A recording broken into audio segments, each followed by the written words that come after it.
3. El pingüino original. Pinguinus impennis.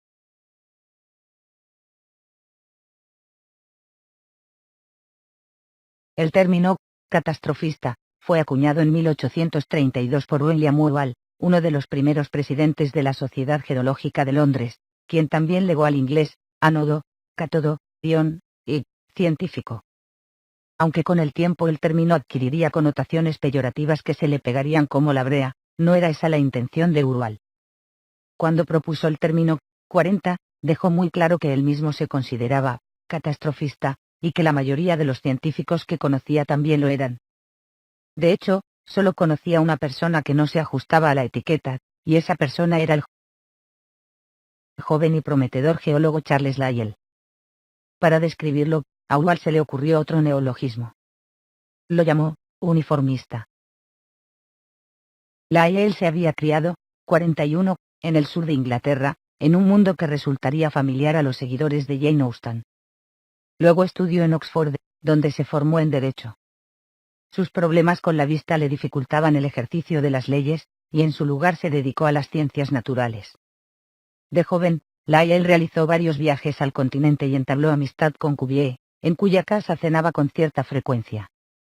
El viejo le pareció muy atento, 42, Cuvier le permitió hacer moldes de varios fósiles famosos para llevárselos a Inglaterra, pero la visión que Cuvier tenía de la historia de la Tierra a Lyell le parecía poco o nada convincente. Cuando Lyell observaba, cabe admitir que con cierta miopía, los afloramientos rocosos de la campiña inglesa, los estratos de la cuenca de París o las islas volcánicas cercanas a Nápoles, no veía indicio alguno de cataclismos.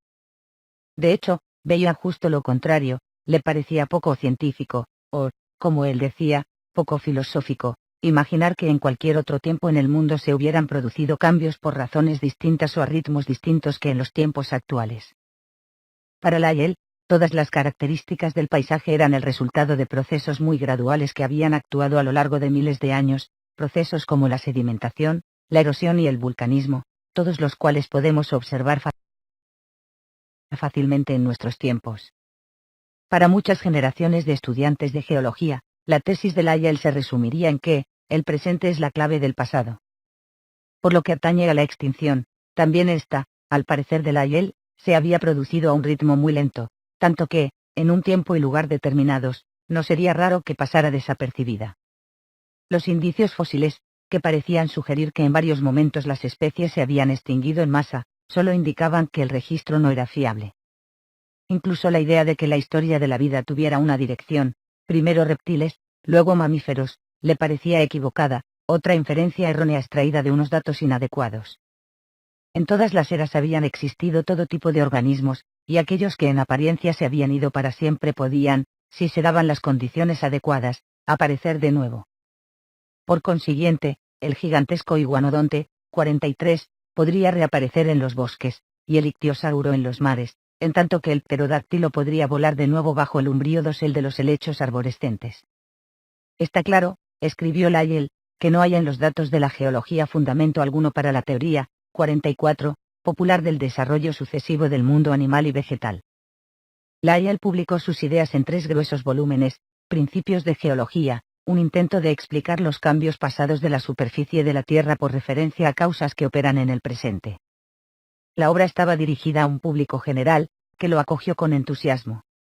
La primera impresión, de 450 ejemplares, se vendió enseguida, y se encargó entonces una segunda impresión de 9.000 ejemplares. En una carta a su prometida, Lyell se vanagloriaba, 45, de que aquello era, al menos 10 veces más, que el número de libros que cualquier otro geólogo inglés hubiera vendido en el pasado. Lyell se convirtió en una suerte de celebridad, el Steven Pinker de su generación y, cuando pronunció una conferencia en Boston, 46, intentaron conseguir entrada más de 4.000 personas. En bien de la claridad, y de una lectura amena, Lyell había caricaturizado a sus oponentes haciendo que pareciesen bastante, menos filosóficos, de lo que en realidad eran. Pero le devolvieron el favor.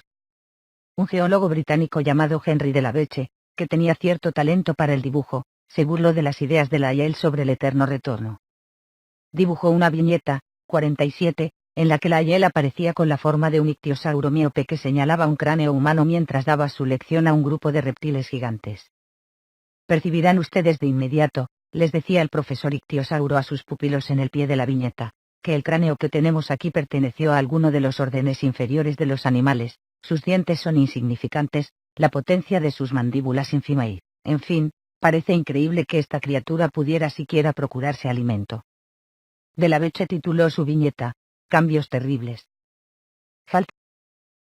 Faltan Archive Barragetti y Millis. Entre los lectores que consiguieron un ejemplar de los Principios estaba Charles Darwin. Con 22 años y recién salido de Cambridge, Darwin había sido invitado a servir como una especie de acompañante de caballero para el capitán del HMS Beagle, Robert Fitzroy. El buque se dirigía a América del Sur para explorar la costa y resolver varias discrepancias cartográficas que dificultaban la navegación. El almirantazgo estaba especialmente interesado en determinar la mejor ruta al archipiélago de las Malvinas, que los británicos habían pasado a controlar recientemente. El periplo, que al acabar encontró a Darwin con 27 años, lo llevó de Plymouth a Montevideo y allí, a través del estrecho de Magallanes, hasta las Islas Galápagos, atravesando el Pacífico Sur hasta Tahití, de allí a Nueva Zelanda, Australia y Tasmania y, tras cruzar el Océano Índico y doblar el Cabo de Buena Esperanza, de vuelta a América del Sur. En la imaginación popular, este viaje suele verse como el periodo en que Darwin, tras encontrarse con una surtida variedad de tortugas gigantes, lagartos marinos y pinzones con picos de todas las formas y tamaños imaginables, descubrió la selección natural. De hecho, Darwin no desarrolló su teoría, 48, hasta su regreso a Inglaterra, a medida que otros naturalistas fueron poniendo orden a la confusión de especímenes que Darwin había ido enviando. Sería más preciso describir el viaje del Beagle como el periodo en el que Darwin descubrió a Lyell. Poco tiempo después de que zarpara el barco, Fitzroy le regaló a Darwin el volumen primero de los Principios. Aunque durante el primer trayecto del viaje estuvo terriblemente mareado, igual que en muchos otros trayectos posteriores, Darwin explicó que había leído a Lyell, con suma atención, mientras el buque se dirigía al sur. El Beagle hizo su primera parada en Santiago, hoy Santiago, en las islas de Cabo Verde, y Darwin, ansioso por poner en práctica sus nuevos conocimientos, pasó varios días recolectando especímenes de sus acantilados rocosos. Una de las tesis centrales de Lyell era que algunas áreas de la Tierra se estaban levantando gradualmente al tiempo que otras, también de forma gradual, se estaban hundiendo. Lyell también sostenía, 49, que estos fenómenos siempre estaban en equilibrio para así, preservar la uniformidad de las relaciones generales de tierras y mares. Santiago parecía demostrar este extremo. La isla tenía un origen claramente volcánico, pero presentaba varias características curiosas, entre ellas una franja de caliza blanca a media altura de los oscuros acantilados. Darwin llegó a la conclusión de que la única manera de explicar estas características era como indicio de levantamiento. Más tarde escribiría que el primero de los lugares, cuya geología exploré, me convenció de la infinita superioridad de los puntos de vista de Lyell. Tal fue la impresión que provocó en Darwin el primer volumen de los Principios que dispuso que le enviasen el segundo volumen a Montevideo, donde lo recogería. Al parecer, el tercer volumen le alcanzó en las Malvinas, 50. Mientras el Beagle navegaba por la costa oeste de América del Sur, Darwin dedicó varios meses a explorar Chile. Una tarde, cuando descansaba después de una excursión cerca de la ciudad de Valdivia, el suelo bajo sus pies comenzó a temblar como si fuera de gelatina. Un segundo de tiempo transmite a la mente una extraña idea de inseguridad que horas de reflexión no llegarían a crear, escribió. Varios días después del terremoto, al llegar a Concepción, Darwin descubrió que la ciudad entera había quedado reducida a ruinas. Es del todo cierto, no ha quedado ni una sola casa habitable, diría. Aquella escena fue, el espectáculo más horrendo pero más interesante, que había presenciado nunca. Una serie de mediciones de prospección cartográfica realizadas por Fitzroy alrededor del puerto de Concepción demostraron que el terremoto había elevado la playa a casi 2,5 metros. Una vez más, los principios de Lyell parecían confirmarse de una forma espectacular. Dado el tiempo suficiente, argumentaba Lyell, una sucesión de terremotos podía levantar una montaña entera miles de metros. Cuanto más exploraba el mundo, más lyelliano le parecía a Darwin. fuera del puerto de Valparaíso encontró depósitos de conchas marinas lejos del nivel del mar. Interpretó estas como el resultado de muchos episodios de levantamiento como el que acababa de presenciar. Siempre he creído que el gran mérito de los principios era que alteraba por completo el tono de la mente de uno, escribiría más tarde.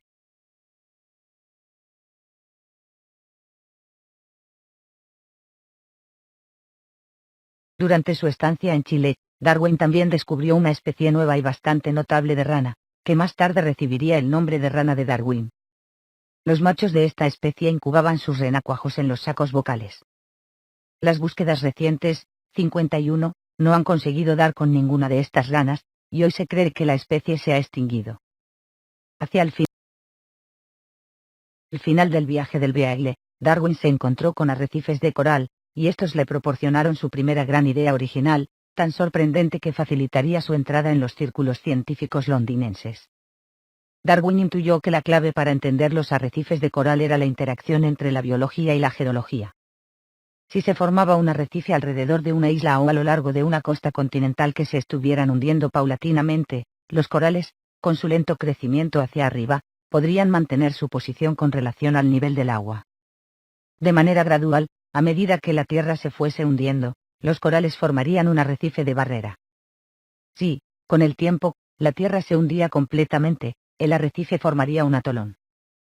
La explicación de Darwin iba más allá de las tesis de Lyell, que hasta cierto punto contradecía. La hipótesis que éste mantenía era que los arrecifes crecían sobre los márgenes del cráter de volcanes sumergidos. Pero las ideas de Darwin eran tan lyellianas en su naturaleza que cuando, a su regreso a Inglaterra, se las presentó a Lyell, 52, este se mostró complacido. En palabras del historiador de la ciencia Martin Radwick, Lyell reconoció que Darwin, 53, había sido más lyelliano que él mismo. Un biógrafo resumió la influencia de Lyell sobre Darwin del siguiente modo: sin Lyell, 54, no habría habido Darwin. El propio Darwin, tras publicar su relato del viaje en el Beagle y una obra sobre los arrecifes coralinos, escribió: siempre me ha parecido como si mis libros hubieran medio salido del cerebro de Lyell. Lyell, que veía el cambio continuo y todo a su alrededor, puso la frontera en la vida. Que una especie de planta o animal pudiera, con el tiempo, dar lugar a otra nueva le parecía impensable, y dedicó buena parte del segundo volumen de los Principios a atacar esa idea, citando en cierto pasaje el experimento de Cuvier con la momia de gato para respaldar sus objeciones. La apasionada oposición de Lyell a la transmutación, como se la conocía en Londres, es casi tan desconcertante como la de Cuvier. Lyell sabía que con frecuencia aparecían especies nuevas en el registro fósil, pero el modo en que éstas se originaban es algo que nunca llegó a abordar, salvo para decir que probablemente cada una de ellas había comenzado con una simple pareja, 55, o individuo, cuando un individuo bastase, y a partir de allí se habrían multiplicado y expandido. Este proceso, que parecía depender de una intervención divina, o por lo menos oculta, entraba claramente en desacuerdo con los preceptos que había establecido para la geología. De hecho, como un crítico observó, parecía requerir exactamente el tipo de milagro, 56, que Lyell había rechazado. Con su teoría de la selección natural, Darwin una vez más había sido más lyelliano que Lyell. Darwin comprendió que del mismo modo que las características del mundo inorgánico, los deltas, los valles fluviales, las cadenas montañosas, se formaban a través de cambios graduales, también el mundo orgánico estaba sometido a un flujo constante. Ictiosauros y plesiosauros, aves y peces, y, lo más incómodo de todo, los humanos, se habían formado por un proceso de transformación que había tenido lugar a lo largo de incontables generaciones. Este proceso, aunque imperceptiblemente lento, para Darwin todavía estaba en marcha. En la biología, como en la geología, el presente era la clave del pasado. En uno de los pasajes más citados del Origen de las especies, Darwin escribió: puede decirse que, 57, la selección natural está buscando cada día y cada hora por todo el mundo las más ligeras variaciones, rechazando las que son malas, conservando y sumando todas las que son buenas, trabajando silenciosa e insensiblemente, cuando quiera y donde quiera que se ofrece la oportunidad. La selección natural eliminó la necesidad de cualquier tipo de milagro creativo. Dado el tiempo suficiente para que, las más ligeras variaciones, se acumulen, aparecerán especies nuevas a partir de las antiguas. Esta vez Lyell no corrió a aplaudir la obra de su protegido. Solo a regañadientes aceptó la teoría de Darwin de descendencia con modificación, tan a regañadientes, de hecho, que al parecer su posición acabó por arruinar su amistad. La teoría de Darwin sobre el modo en que se originaron las especies también servía para explicar cómo desaparecían. La extinción y la evolución eran la trama y la urdimbre del tejido de la vida o, si se prefiere, las dos caras de una misma moneda. La aparición de formas nuevas, 58, y la desaparición de formas viejas, escribió Darwin, están ligadas entre sí. Detrás de ambas estaba la lucha por la existencia, que recompensaba a las formas mejor ajustadas a su medio al tiempo que eliminaba a las peor ajustadas. La teoría de la selección natural, 59, está fundada en la creencia de que cada nueva variedad, y, finalmente, cada nueva especie, está producida y mantenida por tener alguna ventaja sobre aquellas con las que entra en competencia, y de que casi inevitablemente sigue la extinción consiguiente de las formas menos favorecidas. Darwin utilizaba la analogía con el ganado vacuno. Cuando se introducía una variedad más vigorosa o productiva, enseguida suplantaba a las otras razas. Señalaba que en Yorkshire, por ejemplo, se sabe históricamente que el antiguo ganado vacuno negro fue desalojado por el de cuernos largos, y este fue posteriormente barrido por el de cuernos cortos, como por una peste mortal. Darwin hacía hincapié en la simplicidad de su explicación. La selección natural era una fuerza tan potente que no se necesitaba de ninguna otra. Junto a los orígenes divinos, podían descartarse también las catástrofes que alteraban el mundo. La extinción de las especies ha sido rodeada del más injustificado misterio, escribió, como una burla implícita a Cuvier. De las premisas de Darwin se seguía una importante predicción. Si el motor de la extinción era la selección natural y nada más que la selección natural, los dos procesos tenían que ocurrir más o menos al mismo ritmo. Si acaso, la extinción tendría que ser algo más gradual. Hay motivos para creer que la extinción de un grupo entero, 60, de especies es, generalmente, un proceso más lento que su producción, observó en cierto pasaje. Nadie había presenciado nunca la aparición de una nueva especie ni, a decir de Darwin, debiera esperar presenciarla. La especiación era un proceso tan prolongado que, a todos los efectos, era imposible observarla. Nada vemos de estos cambios lentos y progresivos, escribiría. Era razonable pensar que la extinción fuese aún más difícil de presenciar. Pero no era así. De hecho, durante los años que Darwin pasó encerrado en Down House, desarrollando sus ideas sobre la evolución, desaparecían los últimos individuos de una de las especies más célebres de Europa, el alca gigante. Y lo que es más, el acontecimiento fue descrito con todo detalle por ornitólogos británicos. Aquí la teoría de Darwin quedaba directamente contradicha por los hechos, con implicaciones potencialmente profundas. El Instituto Islandés de Historia Natural ocupa un edificio nuevo en una solitaria colina a las afueras de Reykjavik. El edificio tiene un tejado y paredes de cristal inclinados y recuerda un poco a la proa de un barco. Fue diseñado como instituto de investigación, sin acceso al público, por lo que es necesario concertar una cita especial para ver cualquiera de los especímenes que alberga la colección del instituto.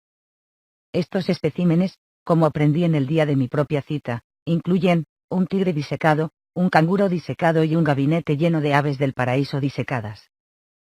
Pero si concerté una visita al instituto fue para ver el alca gigante. Islandia goza de la dudosa distinción de ser el último hogar conocido de aquella ave, y el espécimen que había ido a ver fue matado en algún lugar del país, nadie conoce el sitio exacto, en el verano de 1821.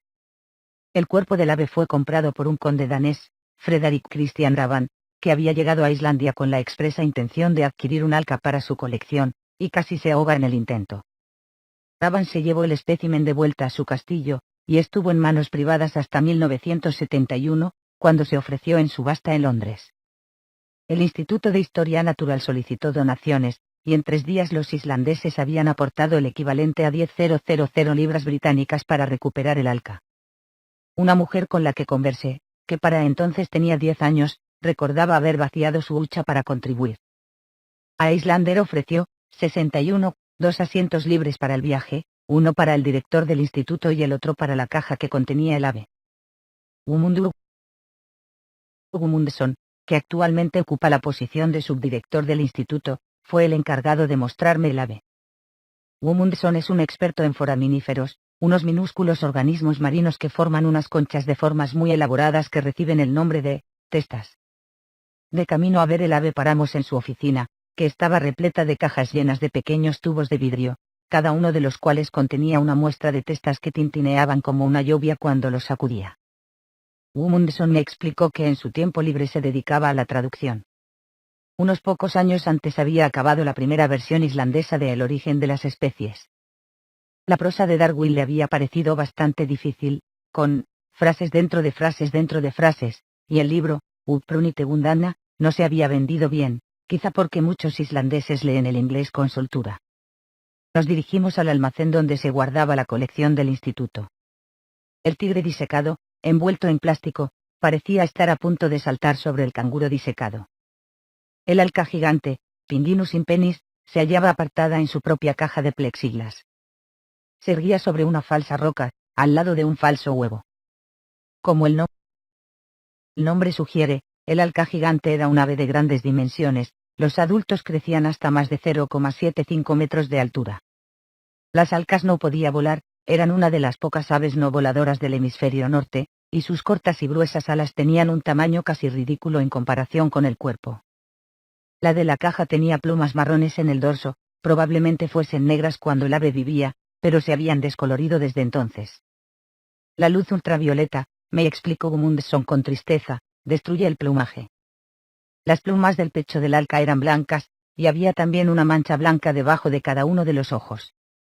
El ave había sido disecada con su característica más distintiva, su largo e intrincado pico con surcos, apuntando ligeramente hacia arriba.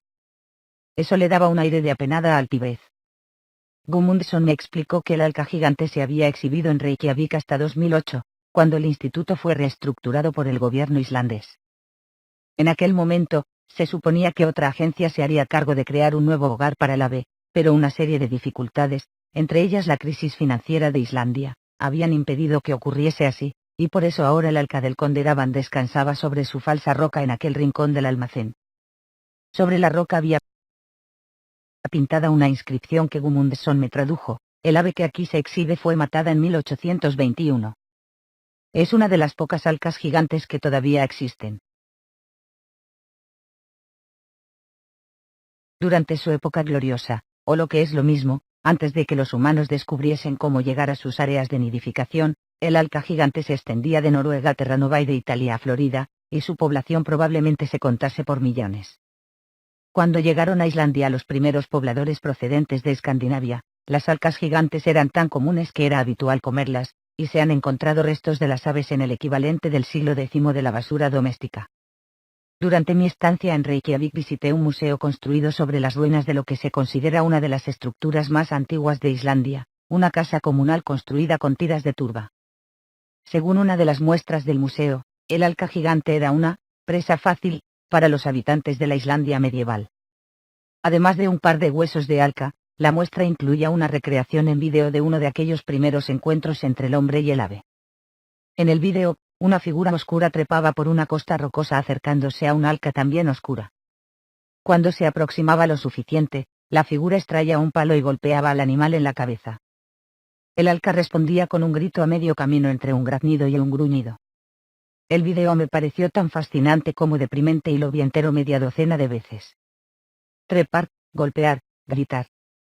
Otra vez. Por lo que sabemos, las alcas vivían más o menos como hoy viven los pingüinos. De hecho, las alcas gigantes son los pingüinos originales. Así las llamaron. La etimología de pingüino es incierta y tal vez, solo tal vez, pueda remontarse al latín pinguis, que significa grasa, los navegantes europeos cuando se las encontraron en el Atlántico Norte. Más tarde, cuando generaciones posteriores de navegantes hallaron unas aves no voladoras de coloración parecida en el hemisferio sur, usaron el mismo nombre, lo que llevó a mucha confusión, pues las alcas y los pingüinos pertenecen a familias completamente distintas. Los pingüinos constituyen su propia familia, mientras que las alcas son miembros de la familia que incluye a los frailecillos y los araos. Los análisis genéticos han demostrado, 62, que el alca común, del género alca, es el pariente vivo más cercano del alca gigante. Como los pingüinos, las alcas gigantes eran muy buenas nadadoras. Hay testimonios de la prodigiosa velocidad, 63, que alcanzaban estas aves en el agua, y pasaban la mayor parte de su vida en el mar. Sin embargo, durante la época de cría, en mayo y junio, caminaban con dificultad por la costa en gran número, y de ahí su vulnerabilidad. No cabe duda de que los nativos americanos cazaban alcas gigantes. En una tumba antigua de Canadá se encontraron más de un centenar de picos de estas aves, y también los europeos del Paleolítico, se han encontrado huesos de alca gigante, 64, en yacimientos arqueológicos de Dinamarca, Suecia, España, Italia y Gibraltar, entre otros lugares. Para cuando llegaron a Islandia los primeros pobladores humanos, muchos de los lugares de cría del alca gigante ya se habían saqueado, y es probable que su área de distribución fuese mucho más reducida. Fue entonces cuando se produjo la masacre. Atraídos por la rica pesquería de bacalao, en el siglo XVI los europeos comenzaron a realizar incursiones regulares a Terranova. Por el camino encontraron un bloque de granito rosado de unas 20 hectáreas de superficie que apenas emergía por encima de las olas. En la primavera, aquel bloque quedaba cubierto de aves que se agolpaban, por así decirlo, hombro con hombro. Muchas de estas aves eran alcatraces y araos, el resto, alcas gigantes. El bloque, a unas 40 millas de la costa norte de Terranova, llegó a conocerse como Isla de las Aves o, en algunos casos, Isla de los Pingüinos, en la actualidad se conoce como Isla de Fanck. Hacia el final de una larga travesía transatlántica, cuando las provisiones comenzaban a escasear, la carne fresca era muy apreciada, y la facilidad con la que se cazaban las alcas de aquella roca no tardó en acreditarse. En una crónica de 1534, el explorador francés Jacques Cartier escribió que algunos de los habitantes de la Isla de las Aves eran grandes como gansos. Siempre están en el agua, dado que son incapaces de volar en el aire a causa de la pequeñez de sus alas, con las que se mueven con tanta rapidez por el agua como otras aves vuelan por el aire. Y estas aves son tan grasas que resulta prodigioso. En menos de una hora llenamos 2 botes con ellas, como si fueran piedras, y con aquellas que no comimos frescas, cada barco guardó en sal 5 o 6 barriles llenos, 65. Una expedición británica que puso pie en la isla algunos años más tarde la halló, repleta de aves grandes como gansos. Los hombres condujeron a un gran número de aquellas aves hasta sus barcos y hallaron que el resultado fue bastante sabroso, una carne muy buena y nutricia. Una crónica de 1622 de la pluma de un capitán llamado Richard Whitburn describe cómo las alcas gigantes son empujadas a los botes, a cientos, como si Dios hubiera hecho a aquellas pobres criaturas tan inocentes para que se convirtieran en un admirable instrumento para el sustento del hombre. 66. Durante las décadas siguientes se encontraron otros usos para el alca gigante aparte del sustento. Como observó un cronista, las alcas gigantes de la isla de Fanck se explotaban de todas las formas que el ingenio humano pudiera imaginar. 67. Se usaron como cebo para pescar, como fuente de plumas para rellenar colchones, y como combustible. Se erigieron en la isla de Fanck apriscos de piedra cuyos vestigios todavía son visibles en la actualidad, y se llevaba a las aves hasta aquellos corrales hasta que alguien tuviera tiempo de matarlas. ¿O no? A decir de un navegante inglés llamado Eran Thomas, que viajó hasta Terranova en el HMS Boston. Si lo que quieres son las plumas, no te molestas en matarlas, sino que coges una y le arrancas las mejores plumas. Luego sueltas al pobre pingüino, con la piel medio desnuda y descarnada, para que perezca a su antojo. No hay árboles en la isla de Fanck, y por tanto nada que quemar. Esto suscitó otra de las prácticas que nos ha transmitido Thomas. Llevas contigo un perol en el que metes 1 o 2 pingüinos, enciendes un fuego bajo el perol, y también ese fuego se alimenta exclusivamente de los pobres pingüinos. Tan graso es su cuerpo que no tarda en producir una llama. 68. Se ha estimado, 69, que cuando los europeos llegaron por primera vez a la isla de Fanck encontraron allí hasta 100,000 pares de alcas gigantes que cuidaban de unos 100,000 huevos. Es probable que las alcas produjesen un único huevo al año, estos medían unos 13 centímetros de largo y estaban moteados, al estilo de Jackson Pollock, en negro y marrón. Es evidente que la colonia de cría de la isla debía ser lo bastante grande para persistir a la depredación durante más de 2 siglos. No obstante, a finales del siglo XVIII, el número de aves se había reducido drásticamente. El comercio de plumas se había vuelto tan lucrativo que grupos enteros de hombres pasaban el verano en la isla de Fanck, escaldando y desplumando las aves.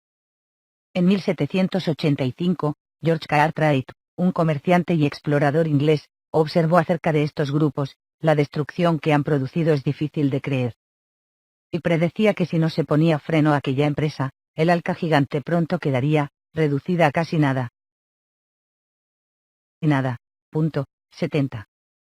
No está del todo claro si aquellos grupos llegaron a matar hasta la última alca de la isla o si la masacre simplemente redujo la colonia hasta el punto de hacerla vulnerable a otras fuerzas. La reducción de la población podría haber hecho menos probable la supervivencia para las aves que quedaron, un fenómeno que se conoce como efecto Bowley. Sea como fuere, la fecha que se suele dar para la extinción del alca gigante en América del Norte es 1800. Unos 30 años más tarde, mientras trabajaba en las aves de América, James Audubon viajó a Terranova en busca de alcas gigantes que pudiera pintar al natural. No logró hallar ninguna, y para su ilustración tuvo que contentarse con un ave disecada adquirida a un comerciante de Londres. En su descripción del alca gigante, Audubon escribió que era rara y accidental en las costas de Terranova, 71, y que se dice que cría en una roca de aquella isla, una curiosa contradicción, puesto que no puede decirse de ningún ave nidificante que sea accidental. Alcas gigantes, según Audubon. Copyright Natural History Museum, London, /Mary Evans Picture Library. Una vez que las aves de la isla de Funk fueron saladas, desplumadas y freídas de la primera a la última, solo quedó en el mundo una colonia de cierto tamaño en una isla llamada Heilfuglasker, o Gran Roca del Alca, a unas 30 millas al suroeste de la península islandesa de Reykjanes. Para desgracia del Alca, una erupción volcánica destruyó Heilfuglasker en 1830, dejándole al ave un único y solitario refugio, una mota apenas de isla conocida como Eldi. Para entonces, el alca gigante se enfrentaba a una nueva amenaza: su propia escasez. Sus pellejos y sus huevos eran buscados con avidez por caballeros que, como el conde Raban, deseaban completar su colección.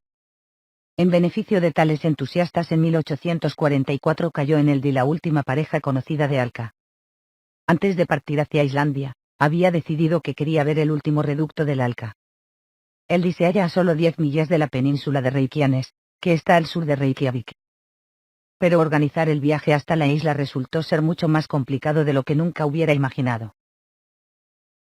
Todas las personas con las que contacté en Islandia me dijeron que allí no iba nunca nadie. Al final, un amigo islandés se puso en contacto con su padre, que es un ministro de la iglesia en Reykjavik, y este se puso en contacto con un amigo suyo que regenta un centro de la naturaleza en un pequeño pueblo de la península llamado Sanderi. A su vez, el director del centro de la naturaleza, Reynir Sveinsson, encontró un pescador, Holdar Armanisson, que se mostró dispuesto a llevarme, pero solo con buen tiempo. Con lluvia o viento, el viaje sería demasiado movido y peligroso, y no se arriesgaría a hacerlo. Por suerte, el día elegido el tiempo resultó ser espléndido. Me encontré con Sveinsson en el centro de la naturaleza, que tiene una exposición sobre un explorador francés, Jean-Baptiste Charcot, que falleció cuando su barco, infelizmente llamado Porcupine, se hundió frente a las costas de Sanderi en 1936. Caminamos hasta el puerto y hallamos a Armanisson cargando un arcón en su barco, el Estella. Nos explicó que en su interior había una balsa salvavidas adicional. Normas, nos dijo, encogiéndose de hombros. Armanisson había venido con su compañero de pesca y una nevera llena de refrescos y galletas. Parecía estar contento de hacer un viaje que no tenía nada que ver con el bacalao.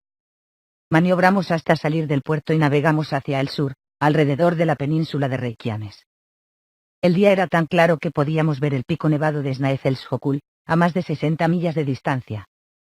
Para muchos, Snæfellsjökull probablemente sea conocido como el lugar donde el héroe de Viaje al centro de la Tierra, de Julio Verne, descubre el túnel que atraviesa el globo. Eldi, mucho más bajo que Snæfellsjökull, todavía no se podía ver. Sveinsson me explicó que Eldi significa Isla del Fuego, y añadió que, aunque había pasado toda su vida en aquella zona, nunca había estado en ella. Había traído consigo una cámara estupenda con la que no paraba de disparar. Mientras Sveinsson se dedicaba a sacar fotos, charlé con Armanisson dentro del pequeño puente del Estella. Me sorprendió ver que tenía los ojos de colores totalmente distintos, uno azul y el otro castaño. Me explicó que solía pescar el bacalao con palangre, una larga línea de unas 6 millas con unos 12,000 anzuelos. De poner el cebo en los anzuelos se ocupaba su padre, y le llevaba casi 2 días. Una buena captura podía pesar más de 7 toneladas. Armanson dormía a menudo en el Estella, que estaba equipado con un microondas y 2 pequeños catres. Al cabo de un rato, el día apareció en el horizonte. La isla se asemejaba a la base de una enorme columna o a un gigantesco pedestal que esperara la llegada de una estatua igualmente gigante. Cuando nos acercamos hasta 1 milla o menos, pude apreciar que la parte superior de la isla, que a lo lejos parecía plana, en realidad tenía una inclinación de unos 10 grados. Nos aproximábamos por el lado más bajo, así que podía ver toda su superficie. Era blanca y parecía estar rizada. Al acercarnos pude ver que aquellas pequeñas ondulaciones eran en realidad aves, en tan gran cantidad que cubrían la isla entera, y cuando nos aproximamos todavía más, comprobé que se trataba de alcatraces, unas elegantes aves de cuello largo, cabeza de color crema y picos afilados. Svensson nos explicó que el día cogía una de las mayores colonias de alcatraz común de todo el mundo, unas 30.000 parejas. Señaló una estructura en forma de pirámide en lo más alto de la isla. Era la plataforma de una cámara web que había colocado la Agencia del Medio Ambiente de Islandia con la intención de transmitir en directo imágenes de los alcatraces para los amantes de las aves, pero no había llegado a funcionar como se había planeado. A las aves no les gusta esta cámara, dijo Svensson. Así que la sobrevuelan y se cagan encima. El guano de 30.000 parejas de alcatraces ha cubierto la isla con una costra que parece de vainilla. A causa de los alcatraces, pero quizá también a causa de la historia de la isla, no se permite a los visitantes que pongan un pie en el DI sin un permiso especial, difícil de obtener. Cuando me enteré de ello, me sentí decepcionada, pero al llegar por fin a la isla y ver cómo rompía el mar contra los cantiles, lo que sentí fue alivio. Matthew Kleinert. Las últimas personas que vieron alcas gigantes vivas fueron alrededor de una docena de islandeses que llegaron a la isla en una barca de remos. Salieron una tarde de junio de 1844, remaron durante toda la noche, y alcanzaron la isla a la mañana siguiente. Con cierta dificultad, 3 de los hombres lograron poner pie en tierra en el único lugar donde es posible amarrar, una plataforma baja de roca que se extiende desde la isla hacia el noreste. Un cuarto hombre que se suponía que tenía que acompañarlos se negó alegando que era demasiado peligroso. Para entonces, la población total de alca gigante de la isla, que probablemente nunca fuese muy numerosa, debía estar formada por una única pareja de alcas y un huevo. Al divisar a los hombres, las aves intentaron huir, pero eran demasiado lentas. A los pocos minutos, los islandeses habían capturado las alcas y las habían estrangulado. Vieron que el huevo había quedado agrietado, posiblemente a causa de la persecución, de modo que lo dejaron allí. 2 de los hombres lograron saltar de nuevo a la barca, al tercero hubo que arrastrarlo a través de las olas con un cuerda. Los detalles de los últimos momentos del alca gigante, incluidos los nombres de los hombres que mataron a las aves, Sigurður Selfsson, Ketil Ketilsson y Chombranson, los conocemos porque 14 años más tarde, en el verano de 1858, 2 naturalistas británicos viajaron a Islandia en busca de alcas. El mayor de ellos, John Woolley, era médico y un ávido recolector de huevos. El más joven, Alfred Newton, era profesor en Cambridge y no tardaría en convertirse en el primer catedrático de zoología de esta universidad. La pareja pasó varias semanas en la península de Reykjanes, no muy lejos del lugar donde hoy se encuentra el Aeropuerto Internacional de Islandia, y durante aquel tiempo debieron hablar prácticamente con todos los que alguna vez habían visto un alca, o habían oído hablar de una, entre ellos los hombres que participaron en la expedición de 1844. Descubrieron así que la pareja de alcas que habían matado en aquella ocasión se la habían vendido a un comerciante por el equivalente de unas 9 libras. Las entrañas de las aves se habían enviado al Museo Real de Copenhague, pero nadie sabía decir dónde habían acabado los pellejos. Investigaciones posteriores llegaron a la conclusión de que la piel de la hembra había acabado expuesta en el Museo de Historia Natural de Los Ángeles. 72. Woolley y Newton albergaban la esperanza de acercarse también ellos a Eldey, pero el mal tiempo se lo impidió. Teníamos dispuestos los barcos y los hombres, así como las provisiones, pero no se nos presentó ni una sola oportunidad que permitiera desembarcar, escribiría Newton más tarde. Vimos con el corazón encogido cómo la estación se iba consumiendo. 73. Woolley murió poco después del regreso de la pareja a Inglaterra. Para Newton, la experiencia del viaje habría de cambiarle la vida. Llegó a la conclusión de que el alca había desaparecido, a todos los efectos prácticos podemos por consiguiente, hablar de ella como de algo del pasado, y desarrolló lo que un biógrafo calificó de peculiar atracción, 74, hacia las faunas extintas o en proceso de extinción. Newton comprendió que las aves que criaban a lo largo de la costa británica también estaban en peligro, y observó que las mataban con escopeta por deporte en grandes cantidades. El ave abatida es un progenitor, señaló en un discurso dirigido a la Asociación Británica para el Avance de la Ciencia. Nos aprovechamos de sus más sagrados instintos para asaltarla, y al quitarle la vida a un progenitor, condenamos a su indefensa progenie a la más mísera de las muertes, la que trae el hambre. Si eso no es crueldad, ¿qué lo es? Newton abogó porque se prohibiese la caza durante la época de cría, y sus esfuerzos dieron como resultado una de las primeras leyes dirigidas a lo que hoy conoceríamos como protección de la vida silvestre, la Ley para la Conservación de las Aves Marinas. Las alcas gigantes ponían un solo huevo al año.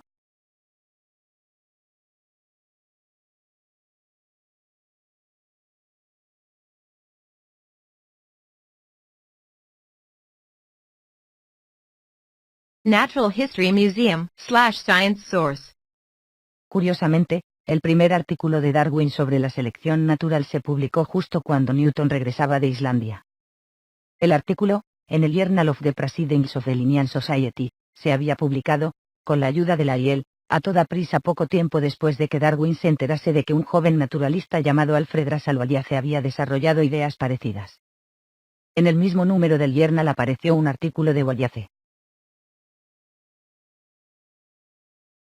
Newton leyó el ensayo de Darwin muy poco tiempo después de que saliera publicado, despierto hasta bien entrada la noche hasta acabarlo, y se convirtió a sus ideas de inmediato. Me llevó como la revelación directa de un poder superior, 75, recordaría más tarde, y a la mañana siguiente me desperté con la conciencia de que en la simple expresión selección natural se encerraba el fin de todo el misterio. Según escribió a un amigo, había desarrollado un caso de darwinismo puro y absoluto. 76. Varios años más tarde, Newton y Darwin comenzaron a escribirse. En cierto momento Newton envió a Darwin el pie de una perdiz enferma que creyó que podría interesarle, y con el tiempo los dos hombres acabaron manteniendo una relación amistosa. Desconocemos si alguna vez comentaron algo sobre el alca gigante. No se menciona, 77, en la correspondencia que nos ha llegado de Newton ni de Darwin, ni este alude en ningún momento al ave o a su reciente desaparición en ninguno de sus otros escritos. Pero Darwin debía ser consciente de la extinción causada por el hombre. En las Galápagos había presenciado personalmente, si no exactamente un caso de extinción en acción, algo que desde luego se le parecía mucho. La visita de Darwin al archipiélago se produjo en el otoño de 1835, casi 4 años después de iniciado el periplo del Beagle. En la isla Charles, hoy Floriana, conoció a un inglés llamado Nicholas Lawson, a la sazón gobernador en funciones de las Galápagos además de director de una pequeña y bastante miserable colonia penal. Lawson tenía todo tipo de información útil. Entre lo que le relató a Darwin, estaba el hecho de que en cada una de las islas de las Galápagos las tortugas tenían un caparazón de forma distinta. Lawson llegaba a afirmar, 78, que sobre esta base podía decir de qué isla provenía una tortuga. Lawson también le dijo a Darwin que las tortugas tenían los días contados. Las islas eran visitadas con asiduidad por barcos balleneros, que cargaban varias de aquellas tortugas gigantes como provisión. Apenas unos pocos años antes, una fragata había recalado en la isla Charles y había zarpado con 200 tortugas almacenadas en sus bodegas. En consecuencia, según Darwin escribió en su diario, su número se ha visto muy reducido. Para cuando se produjo la visita del Beagle, las tortugas se habían tornado tan escasas en la isla de Charles que al parecer Darwin no consiguió ver ni una sola. Lawson predijo que la tortuga de Charles, que hoy conocemos por el nombre científico Chelonoidis elephantotus, habría desaparecido por completo en 30 años. En realidad, probablemente desapareció, 79, en menos de 10. Todavía se debate si Chelonoidis elephantotus era una especie distinta o una subespecie.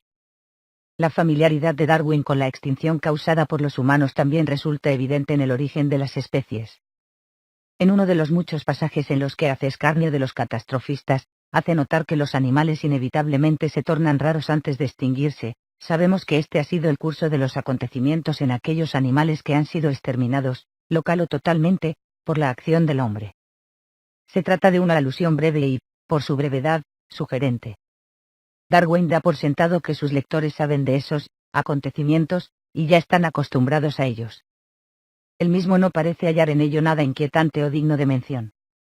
Pero la extinción causada por el hombre es, naturalmente, inquietante por muchas razones, algunas de las cuales tienen que ver con la propia teoría de Darwin, y resulta desconcertante que un escritor tan sagaz y autocrítico como Darwin no se haya dado cuenta de ello.